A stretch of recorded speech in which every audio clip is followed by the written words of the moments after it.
Hi everyone, my name is Yakshipriya and in today's video I'm going to be working in my sketchbook and I'm going to be creating some drawings of hummingbirds. Now I'm working in my larger A4 sketchbook that I use for inking, and I decided to do some inking for these hummingbirds, and I'm just picking all my supplies that I'm going to need. So I picked my Fineliners, and I like to have all my art supplies at hand when I'm working so I don't have to go looking for anything while I'm busy creating. Now initially I wanted to use some color pencils for this piece, but when I went to reach for my chroma flows, I saw my Inktense pencils and I thought that would be a better fit for this particular piece. So I went with those instead of color pencils. Now this was the sketch that I transferred to my sketchbook.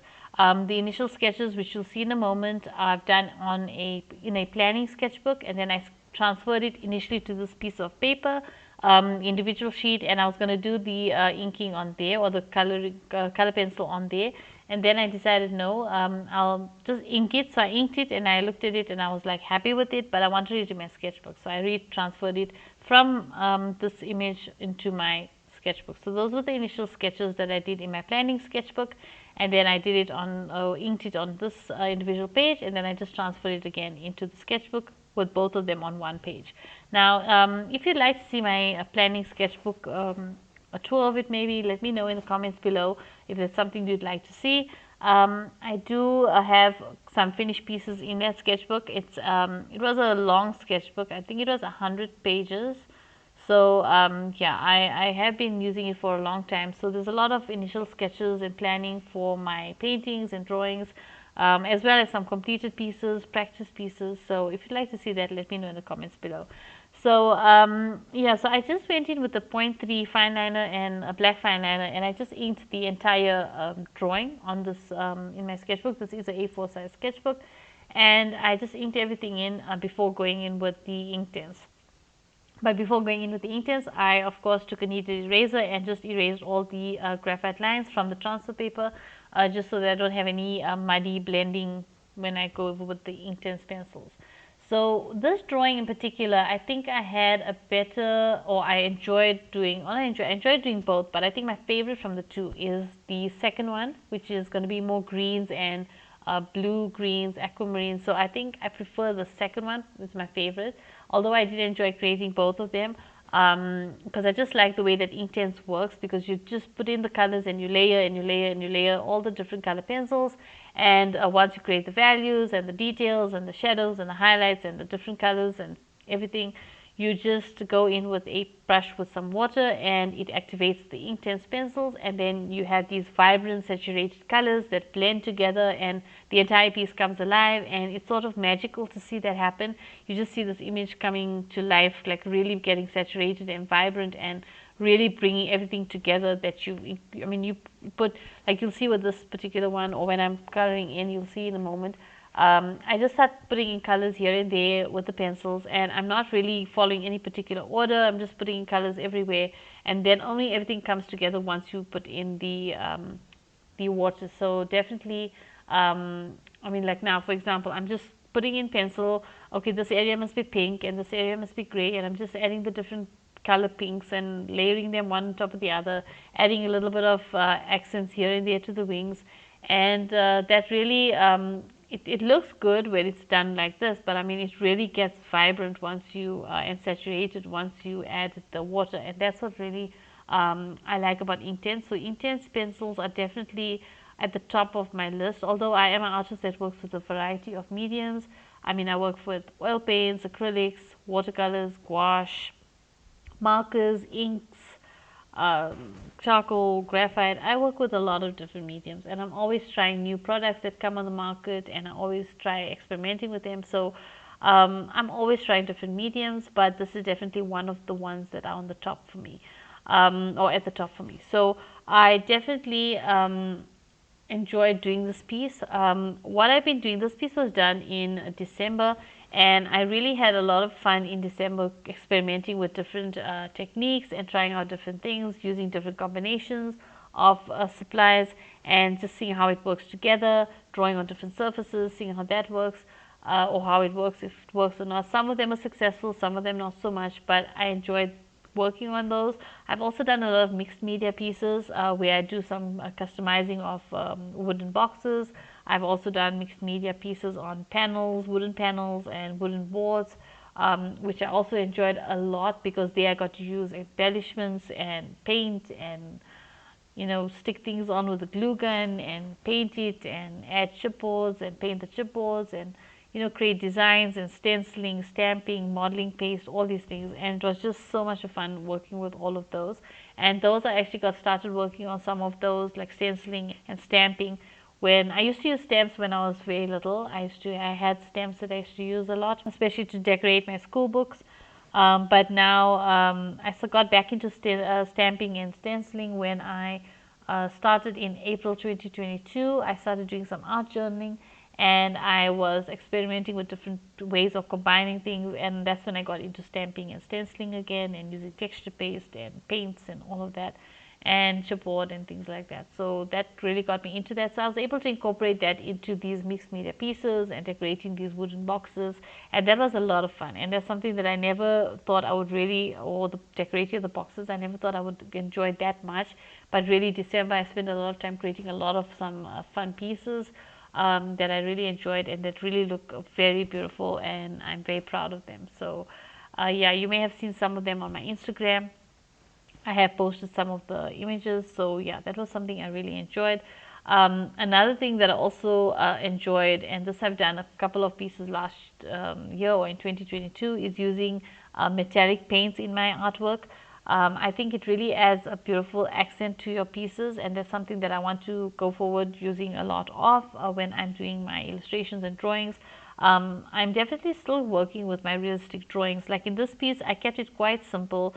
I didn't change it about much. There was not a lot of experimentation here.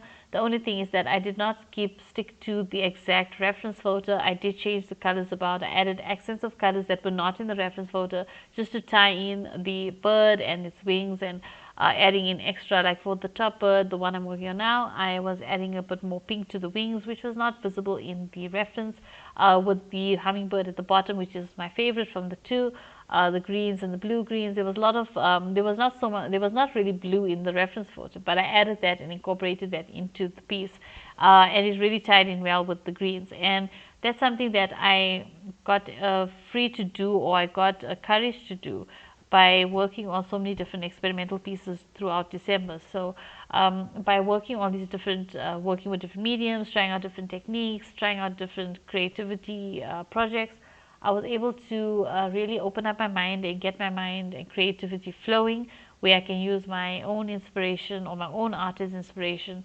I can use my own creativity, my imagination, and create these images or visualizations of what I want a drawing to look like and how I think it would look better, and then just add those little extra hints of color to it. And that's what I wanted to experiment with in this piece, is just adding a bit more colors that are not in the reference photos and see how that goes in with the final piece.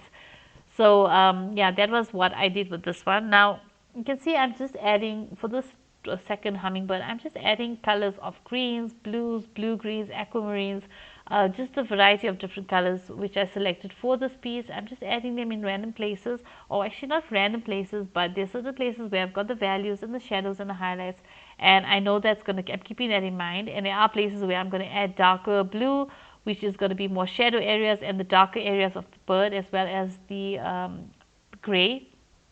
I use a lot of gray as well in certain areas, just to really darken up the bird, and blues as well. So yeah, I really kept that in mind. So it's not random actually, my placement of my colors. I am placing them in the places I want them to really look well, go well together, and not create a muddy finished piece once I add the water. But I noticed that I was so happy once I started inking it, or not inking it, but activating the ink with water. It just brought the entire piece to life and made it just so, it was such a fun and a satisfying process. When you see that water activate the pencils, it's just like, it's, as I said, it's like magic. You just see the colors getting vibrant, and it just looks so beautiful, and it looks like the bird is coming alive. So yeah, that's something I really enjoyed working with on this piece particularly. But I think a lot of my enjoyment came from actually whatever I experimented with in December. So I would highly recommend trying to do things that you normally wouldn't do, or try out different things that you normally wouldn't try. It really helps with your creativity. Because look, for example, now this is when I'm starting to add that water and activate the ink. You can see how saturated and beautiful it really comes out. And also it's the way that you apply the water. We don't want it to become muddy or just get blended in, all the color gets mixed up together. There's certain areas the color needs to flow from one to another, and all of that I had to take consideration into when I was doing this piece, and that's what I was keeping in mind when I was working on this piece.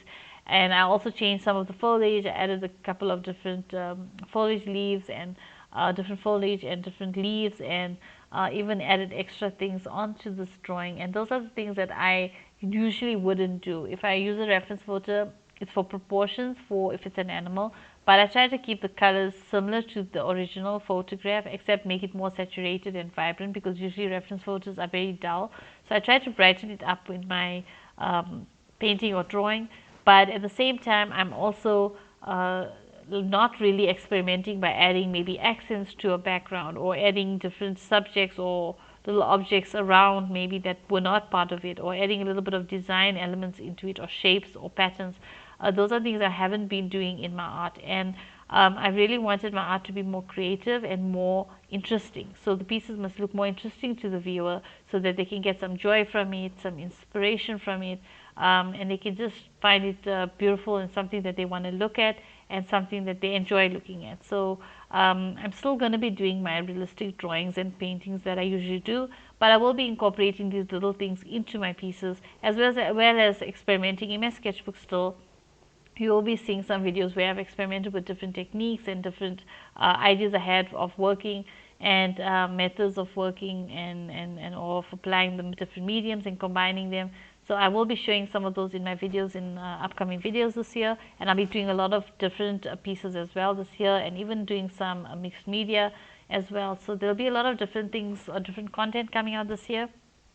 But definitely I would recommend doing a lot of sketching or working in a sketchbook, and doing a lot of experimenting and trying out different things, whether they work out or not. Just try it out.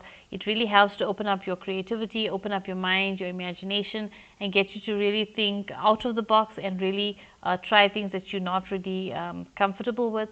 But it helps you to improve on your art, and also get more creative, because the more you experiment and create, you will see you get inspired from your own work, and you want to create some more. So it really helps if you suffer from artist block, or if you lacking inspiration or motivation to create art. By just creating, you will really find, and doing this exercise of trying out these different experimental pieces, you'll see that you really open up your mind and creativity, your imagination, and you really can create pieces that are of interest, and not just as the reference photo is. You can add a lot of things to make it more, enhance its beauty, enhance its interest, enhance the colors, the design, whatever it is, those elements of painting or drawing, you can really enhance it and make it something be beautiful. It can be unique, and it can be something that it has a lot of interest and a lot of different aspects to it. So it keeps the viewer looking for longer, and you yourself can just look at it and be so proud that you created this piece that got so much of different things in it, and it has so many different qualities in it. And definitely that's something that I learned by doing all these other pieces. And yeah, I'm going to be doing a lot of mixed media this year as well as working with my regular mediums, but I'll be experimenting with a lot of different subjects and different combinations of my mediums. Like I said, I work in different mediums, so I'll be trying out different combinations, and hopefully some of them that work out will be good, and those that don't, I'll learn from, so that's fine. But those are just things that I wanted to mention in this video, since we're starting off the new year 2023. So you can start off by just going in with your art, getting a sketchbook, and just sitting down even for 5-10 minutes, sketching, improving on something you want to, or trying out something that you never did, and maybe trying a medium that you've been wanting to try out. Just taking a little bit of time out just to experiment and see how you can use a medium, how you can use it to your ability, and how you want your piece to look, how can it benefit you. So definitely give it a try, and that's just what I want you to take from the video, that just create and experiment and just have fun with your art, because art is meant to be calming, relaxing, and fun. and that's what you need to do, and just be find it a joyful experience. So, and enjoy the process. That's the main thing. So I guess that's it for this video. Thank you so much for watching. I hope you've enjoyed it. I hope you found it helpful and inspiring. If you did, don't forget to like and share. Feel free to comment below, and don't forget to subscribe. Till the next one. Bye.